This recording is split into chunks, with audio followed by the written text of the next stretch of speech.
Hello everyone, I'm Fussy Bird. I'm just getting started on YouTube and Twitch, so please bear with me if the sound quality or the video quality is just not that good. In 317.1 patch notes, the preview, I noticed a bug fix that may have gone under the radar for a few players. Interestingly enough, it was actually worded in such a way that it almost seemed as if they wanted it to be overlooked in a way. So I wanted to make a quick video and just share that there is actually a new way to maintain permanent Berserk uptime. And for this to work, you actually only need to use a belt slot and 10% mana reservation. I know. Sorry for the HH and Mage Blood users out there. This is not for you, but you have an HH or Mage Blood, so I'm sure you don't care. What you're going to need for this is Temporal Rift. You are going to need Chains of Emancipation. You will also need, well, I wouldn't say you need it, it's optional, but you could use a Curse Flask as well for removal of Curse if you have a mana or a Life Flask available. Berserk has long been one of my favorite gems in Path of Exile. It just gives so much damage and speed and tankiness, and it's kind of hard for anyone not to love that. So the issue with the gem is that outside of being a Berserker, maintaining its uptime can be a bit challenging.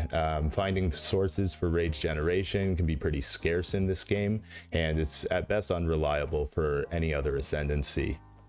Now, of course, this is PoE, and the player base is full of intelligent individuals who consistently find ways to circumvent the barriers placed in their way and achieve things most thought could not be achieved. Maintaining Berserk uptime and rage generation is no exception to that. Although there have remained a few ways to maintain Berserk uptime in current PoE, outside of being a Berserker, the opportunity cost typically outweighs the benefits for most builds, as you're giving up multiple gear slots, and in most cases you're actually giving up flask and gem slots as well. Now in 316, Temporal Rift was introduced to the game. It's a gem that, despite its benefits and being just plain awesome, if you've ever used it, you'll know what I'm talking about. It sees very little usage in today's game.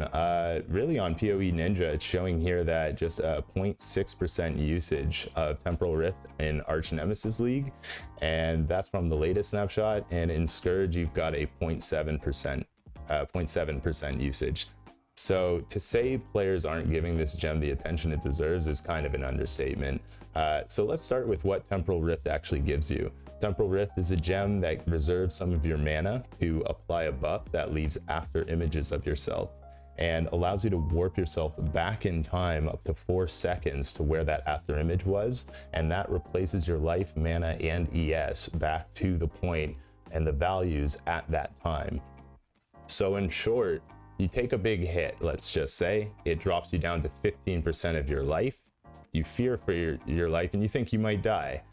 Press your Temporal Rift button and you're back to full life immediately. It's really, really nice. Now, it's even better than that though. Something that a lot of people might have overlooked, or I don't really just see being talked about at all on the boards, is it also grants you the neat effect of Unaffected by Temporal Chains. I'm pretty sure everybody can agree with me here. Temporal Chains is one of the most annoying curses in the game, and it's just something that makes playing the game feel like a slog. You go really slow, it slows down everything about you, and it's just really annoying to deal with. So using Temporal Rift completely negates that. Temporal Chains can still be applied to you, but it won't have any effect on you. And so you can just play the game as you normally would without having to worry about Temporal Chains. Now, there are currently 2 other ways of obtaining this mod. You can do it through a Watcher's Eye, there's a Malevolence mod, or you can do it through a Time Claspering as well. The unaffected part is important here though, because as I had mentioned, it still allows Temporal Chains to be applied to you and to your character. However, it has no effect. Now pair Temporal Chains with Chains of Emancipation and you have a match made in heaven. So anytime an enemy hits you, you're going to have Temporal Chains applied to your character with no effect. And when the curse runs its duration, you will have max rage. When your rage depletes lower than 25, the next enemy hit on you will again apply Temporal Chains. If you like, you can just wait out the duration, as again, it has no effect on you, so you can just wait that out. It's usually like a 7 or 8 second curse duration, assuming you don't have any reduction to curse duration. Another thing you could do though is just use a warding flask. That's what I do. Warding flask allows you to remove the curse right away as soon as it was applied, giving you full rage immediately.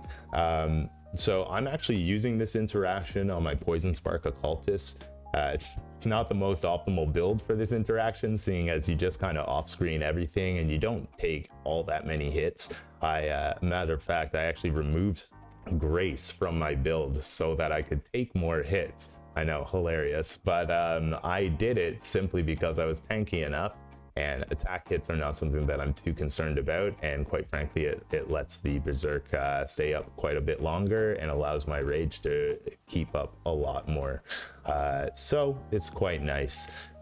Now, Temporal Rift as well, it only costs 10% mana reservation, and Chains of Emancipation grants curse immunity well over 25 rage, and it also grants a half decent life roll and chaos res. Berserk will also grant other insane benefits as well. So you're going to get 20% more attack damage, you're going to get 20% more attack speed, you're going to get 30% more movement speed, 19% less damage taken. These are all multiplicative as well, so these are very, very big numbers that we're dealing with. Divergent version of Berserk provides 5% more spell damage as well for spell-based builds. And as well with Ashes of the Stars, these values can be pushed further with getting up to 20% less damage taken, as well as 10% more spell damage. Now keep in mind, just to put that into perspective for you, that 20% less damage taken is actually better than Fortify.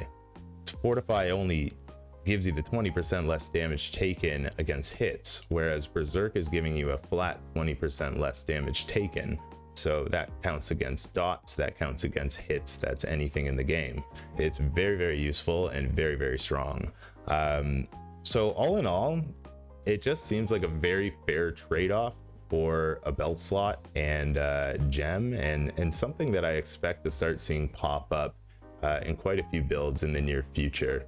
But anyways, if you've made it this far, really appreciate you watching, and be sure to subscribe and like this video to let me know if you'd like to see more content like this, or you can come and check me out live on stream. I'm at twitch.tv/fussybirdtv, and would love to see you there. I stream Fridays from 5 to 9, as well as Sunday, Monday, Tuesday, 5 to 9 EST.